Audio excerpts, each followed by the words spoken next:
We've engineered Blade 2.0 to enable directors, performers, creative decision makers to focus on performance and story like never before.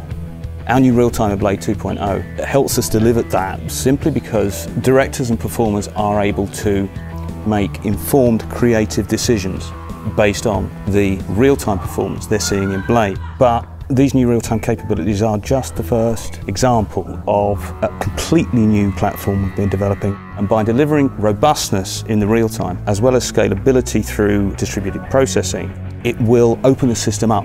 But that's not the end of the story. What, moving forward, we're going to do with this is to help to narrow the gap between a motion capture shoot and any other movie shoot. Stories can be really difficult to tell, from the moment you write them to the treatments, the concepts, to the storyboards. Where you really want to execute on that story is on a MoCap stage. How about if she loses her sword and her first is she takes that, you come in and it's and then she comes in without unarmed and she's up in her face like that. There's a lot of different kinds of things that you have to get in a given day.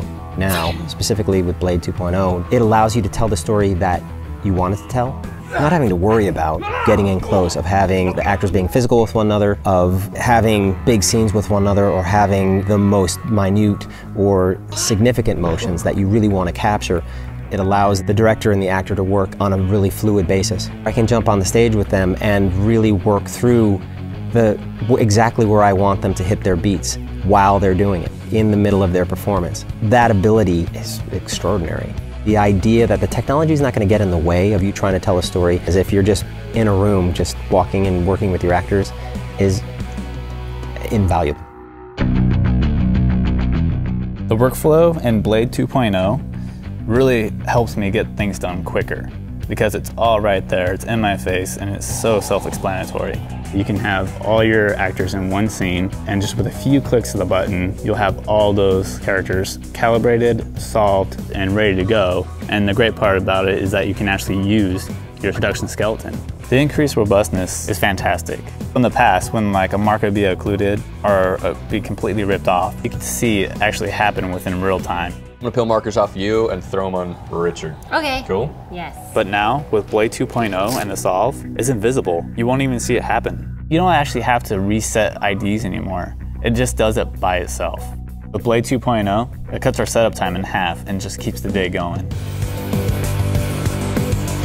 We are looking at getting some of the most beautiful real-time I've ever seen.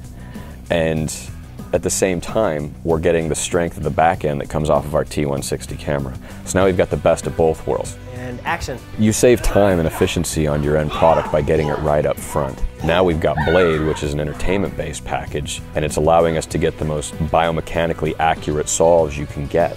We're helping people tell their stories, but then we're also helping people deliver the product at the end of the day. What we're gonna do is we're gonna make sure that everybody, right, is efficient. So directors can come on stage and they can tell their story, then they can leave, and when all of this data flows through to the production team is going to be incredibly efficient as well. The emphasis becomes creative, and it's not that we are trying to define the future of motion capture. What we are trying to do is enable our users to define the future of motion capture.